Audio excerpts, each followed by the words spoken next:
عمرك سألت نفسك ايه اللي هيحصل لو نمت في المقابر بالليل؟ أول حاجة صلي على النبي ودوس على اللايك ويلا نبدأ.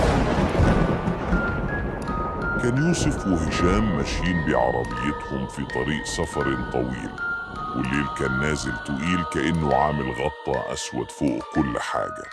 الطريق فاضي والهوا واقف ومفيش غير صوت العربية وهي بتجري.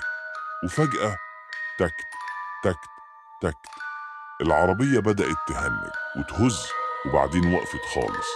هشام اتنهد وقال: يا نهار، كده هنبات في الشارع.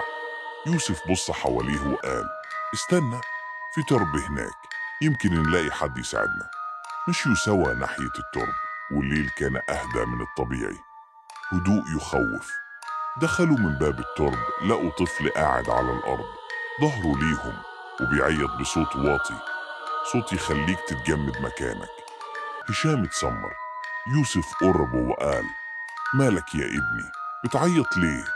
الطفل رد من غير ما يرفع راسه: الخوف من ساعة ما اتفند وانا لوحدي، محدش بيزورني، محدش بيمرني. يوسف حس نبضه بيعلى ورجع خطوة لورا. هشام وشه شاحب وعينيه بتجري يمين وشمال كأنه مستني حاجة تطلع من الضلمة. وفجأة صوت جه من وراهم: مين هنا؟